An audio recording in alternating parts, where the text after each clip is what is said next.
Jerusalem Dateline. This week on Jerusalem Dateline, U.S. Secretary of State makes an historic visit to the West Bank, Israel's biblical heartland. Today we're making history again. And Jerusalem hosts the first trilateral meeting with the U.S., Israel, and Bahrain. Plus, a Frontlines report on a new democracy in the heart of the Middle East. And the iconic Tower of David Museum gets a renewal. All this and more this week on Jerusalem Dateline. Hello and welcome to this edition of Jerusalem Dateline. I'm Chris Mitchell. Secretary of State Mike Pompeo made history, becoming the first top U.S. diplomat to visit a Jewish community in Israel's biblical heartland. In the Bible, it's called Judea and Samaria, yet much of the world calls it the West Bank and wants it to be a future state for the Palestinians. The visit represented a dramatic shift in U.S. policy. Secretary of State Pompeo's visit to the Jewish community of Benjamin served a dual purpose. In addition to its historic nature, the stop at the Pizzagoat winery carried a strong business message. Pompeo declared that going forward, products produced in Israeli communities in the West Bank will be labeled Made in Israel. That move changed a decades-old U.S. policy. Pompeo also called the Boycott, Divest, and Sanctions movement, known as BDS, anti-Semitic, and that the U.S. would cut support to any groups participating in it. Pompeo also made the first official U.S. visit to the Golan Heights, which President Trump recognized as part of Israel in March 2019.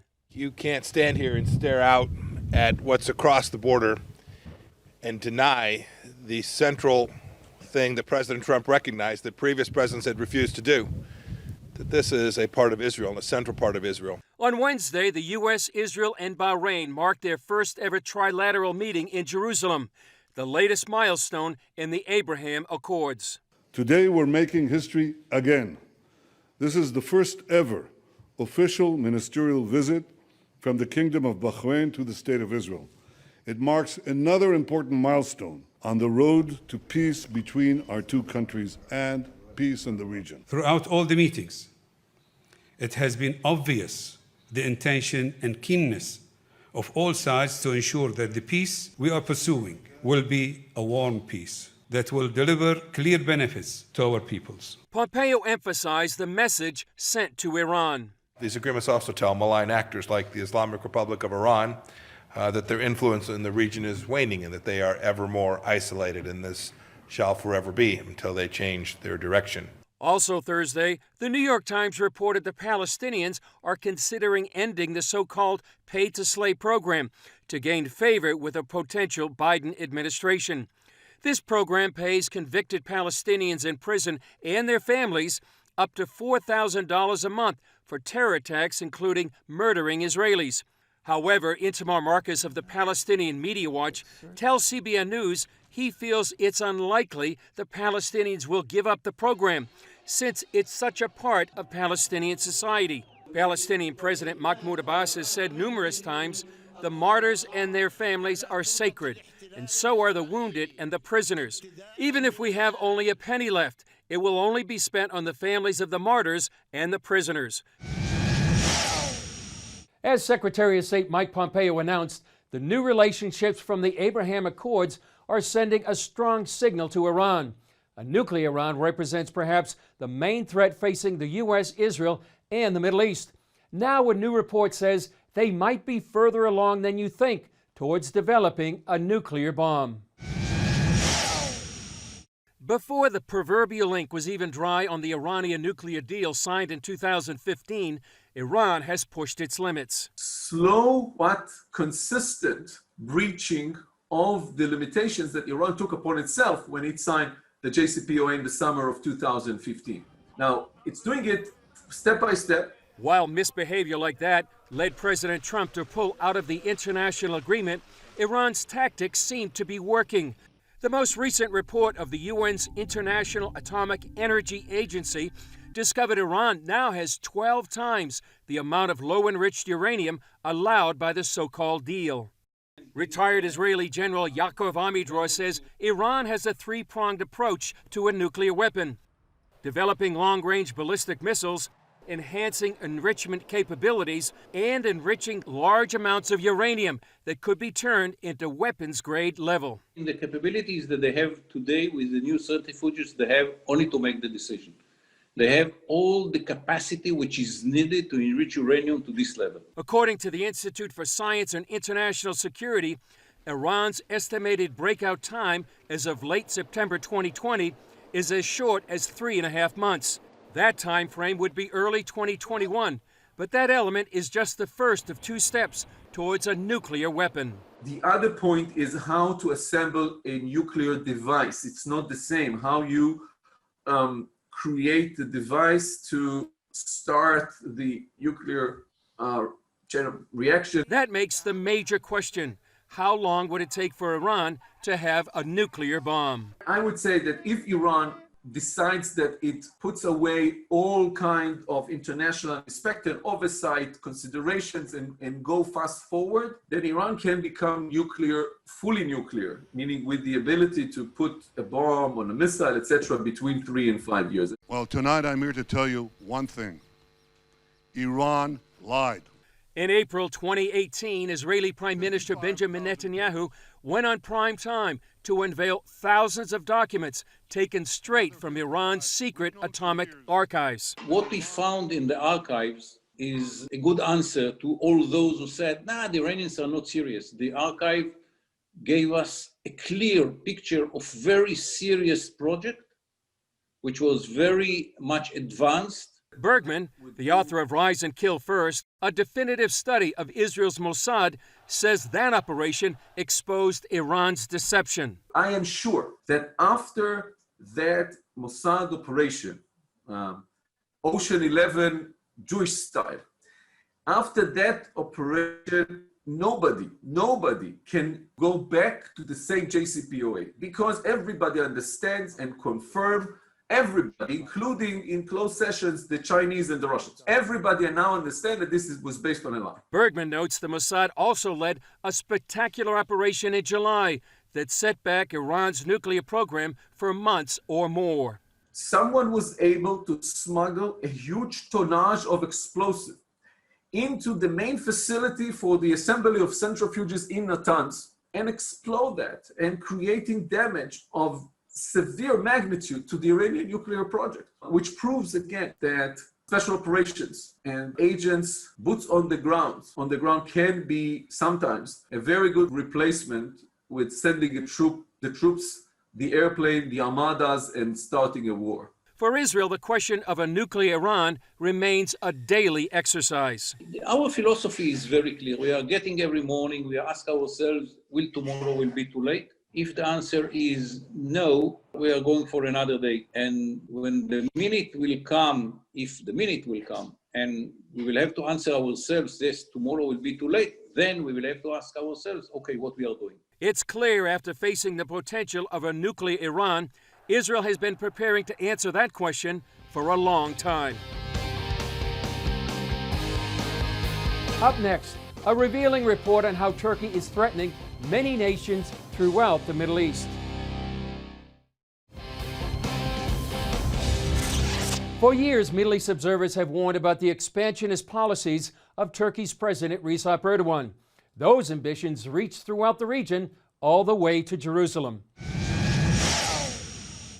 Turkey is the emerging major threat to the Middle East. Analysts like Seth Fransman say we are witnessing a belligerent Turkey on the move. It's invaded and ethnically cleansed Afrin of Kurds and Yazidis and Christians. It attacked last year in eastern Syria and attacked and ethnically cleansed Christians. It's attacked Armenia now. It didn't do it directly, but it basically goaded the Azerbaijanis into war. And it's also been involved in Libya. It sent Syrian mercenaries. Also, Turkey's been threatening Greece every few weeks for the last 6 months. Also, Cyprus, Israel, Egypt, the UAE. I mean, it never stops. One advance came after a deal with Libya for its water rights in the Mediterranean Sea. And the whole point of the deal was to basically use a very poor and weak Libyan divided government and get a deal for all this water rights, which basically mean that Turkey is now sitting astride what claims by Greece and the pipeline that Israel wants to build. Erdogan telegraphed his intent to the world by converting the Hagia Sophia, once the largest church in Christendom,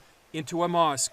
Ever since the modern nation state in 1923, that church has, been a museum basically and free for everyone to gather in. Him just making the decision to turn it back into a mosque basically is a indirect kind of communication to everybody. I want to restore our Ottoman past. After that conversion, Erdogan set his sights on liberating the Al-Aqsa Mosque here in Jerusalem.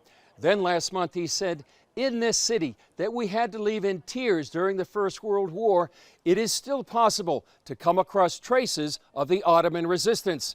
So Jerusalem is our city.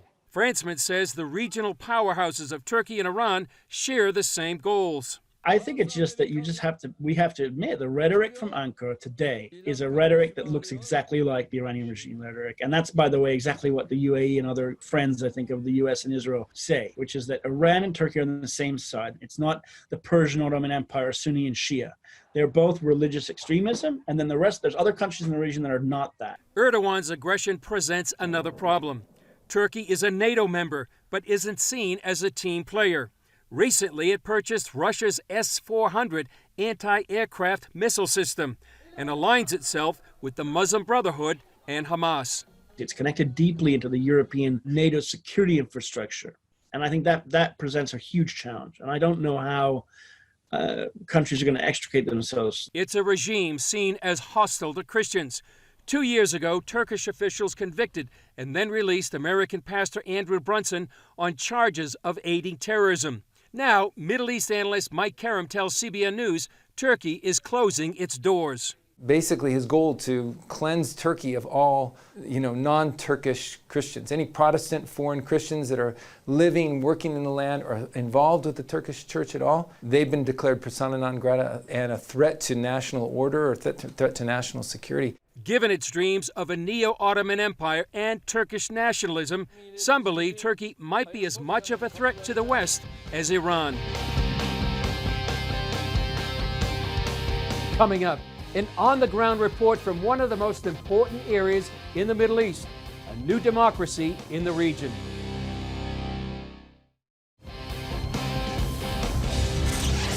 One of the areas scarred by Turkey's aggressive foreign policy is northeast Syria. In October of 2019, Turkey invaded the area under the guise of ridding the region of Kurdish terrorists. 200,000 people fled the fighting, and it threatened a growing democracy in the region. Nadine Mayenza, the vice chair of the U.S. International Commission for Religious Freedom, visited this region, and we talked with Mayenza from our Jerusalem studio. Well, Nadine Mayenza, thanks for joining us. Tell us the purpose of your trip right now. So I came to Northeast Syria in my own personal capacity to really understand conditions for religious minorities and also to understand the governance here, how this government that fought to liberate these areas from ISIS set up self-governance that has protected religious freedom and gender. How would you describe this region as opposed to so many other places around the Middle East? Well, the U.S. Commission on International Religious Freedom, where I serve as a commissioner, has identified it as having one of the best religious freedom conditions in the region. It's the only place you can change your religion legally, the only place that converts can even build churches. It has really religious freedom conditions that are really unseen anywhere else in the region. I've been there before, too, and met many of the people. How would you describe their mood right now? We know that last year, October of 2019, they went through a horrific war. What's their mood and status right now? Well, they're working to continue to build this governance that has really protected the conditions here. But there's fear that Turkey's going to come in again. And as we've, USURF documented, as has UN Watch and Amnesty International, a lot of other organizations, that when Turkey comes in and occupies land, they commit all sorts of atrocities against Yazidis, Christians, and other religious minorities, including killings, rapes, kidnapping, destruction of religious sites. And so what they're seeing is these crimes occur, people fleeing those areas, and the fear that's going to continue and bring more stability. There's fear that the regime will come in, and the regime, although a lot of people believe they've made a deal with Christians to protect them, the way it works in northeast Syria is if the regime does come back here, the Christians will be the first ones targeted because they'll be seen as disloyal to Assad. What role do the U.S. troops play there? I know there's not a lot, but what role do they play? Right now, they really play as bringing stability. So it's important that a small amount of troops are here. Northeast Syria is so unique in that they should be a conservative's dream. They don't need nation building. They don't need America to come here and show them how to govern, show them how to run a country. They're doing a really good job of this. What they need is for us to keep some troops here, lift sanctions, which USURF has recommended, give them political recognition, which again, USURF has recommended, and help them to be able to, or allow them, I should say, to just be able to grow their own government, provide services to their people, and be able to have a future. And so the troops really aren't needed to do a whole lot other than to just be a force for stability for this moment, while they're making this transition as a state, I should say, in a future Syria, because they're not separatists. They don't want their own country. What they want to be is a part of a future Syria. Yeah, and I know they were really the boots on the ground against the fight on ISIS. Thousands of them paid with their lives. So what would you say that people in the United States really need to know about this area? They need to know that this is a remarkable area. They share our values. They are great allies to the United States. You know, this could be the most important refuge for religious minorities in the Middle East. You know, and the thing about it is it's in a great situation right now to do that. They figured out how to beat extremism permanently, which is something we haven't been able to do in Afghanistan or in Iraq. It takes governance, security, and ideology. And what they've done is they have governance that they've built that I've seen with my own eyes from the grassroots up, this democracy. They vote for people from a communal level on up.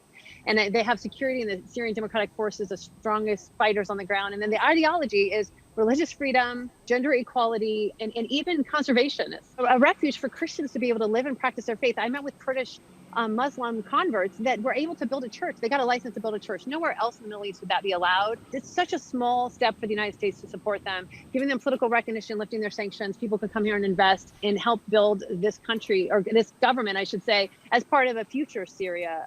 And they should have to be included in talks for a future Syria. It makes a lot of sense, like I said, a conservative's dream. But I think most people are unaware of it. So I was here hopefully to raise awareness of what a unique place this is for Christians, religious minorities, and also even moderate Muslims who are able to practice their faith here. Nadine, final question. How can Christians pray about the situation there in northeast Syria? Sure, people can pray for the Christians here in particular. People can pray for the leadership here, for the leadership in the U.S. and around the world, that they'll have wisdom. This is maybe the most complicated place in the world, with Turkey on the border trying to come in. You have Iran now that is coming. You have Russia, but you also have these people here that are fighting for their own future, and they're doing it by themselves. They're not getting a whole lot of support from the international community. This used to be the headquarters of the ISIS caliphate. 3 years later, they now have the best religious freedom conditions in the Middle East, with no one really making them do it. They did it on their own. That should be rewarded, not just rewarded, but that serves our interests, frankly. The United States, it serves our interests to have our allies here be strong. So I'm hoping that Americans understand that. They'll pray for them. They'll stand with their brothers and sisters in Christ that are here. And it's really a win-win for the United States. Well, Nadine Mayenza, thanks so much for joining us there in northeast Syria. Appreciate it very much. Up next, a look at an historic renewal project at one of Jerusalem's iconic sites, the Tower of David Museum. One of Jerusalem's most iconic sites is the Tower of David at the entrance of the Old City. Now this ancient citadel is getting its first major overhaul in hundreds of years. It's seen Muslim invaders, Roman conquest, and the Crusaders. The Tower of David Museum is one of Israel's historic and archaeological treasures. Now it's one of the largest conservation projects here. This is a rare and unique opportunity for archaeologists because we have a lot of questions about the citadel, archaeological questions, historical questions. Not every day you get the chance to explore a symbol in Jerusalem. Jerusalem's chief archaeologist Amit Raem oversees this massive project. Suddenly the stones start to speak, and we the archaeologists see things. We document everything. We are excavating. We discover hidden passages, ancient walls, ancient fortifications. It's becoming alive. It's a huge project to renew this museum for the future visitors. Of course, we're talking about 7 new galleries which tell the story of Jerusalem, but it's more than this. It's all what you see around, conservation of the remains, the ancient walls, the infrastructure of the museum, and hope that soon, when the crisis will be over, visitors will come again and the Tower of David Museum will be ready and update for them. It's a timepiece of Jerusalem. You can see the layers upon layers upon layers and understand the beauty of the evidence The archaeology and the history together, the combination is really unique. Everyone was here. Everyone wanted to seize the citadel, to hold the citadel. If you want to understand, if you want to learn about the history of Jerusalem, so this is the place, starting from the first temple period and ending in modern times, right now. All the story is right here. The Renewal Project is uncovering hidden treasures and secrets of ancient Jerusalem. For example, this passageway may have been used by crusaders to escape the citadel. Every time I'm here, I just imagine that in the time of trouble, all the knights, all the Crusader knights, all the Muslim knights, running away in this dark tunnel, emerging outside the city. The Renewals Project goal is to bring the story of Jerusalem to life. It's the heart of Jerusalem, and this place represents everything, all the story of Jerusalem. It's a very unique, it's a symbol of Jerusalem for many generations. So it's a great challenge, it's a great honor. The visitor, we will have here the ultimate experience before they enter to visit Jerusalem. You must visit here. Well, take a Meat's word for it. The Tower of David Museum is a must-see when you visit Jerusalem.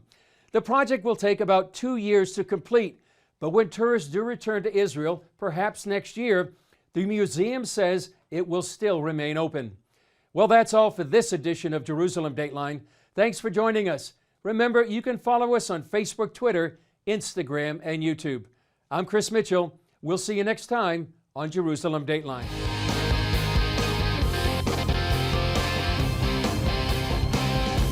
On Jerusalem Dateline.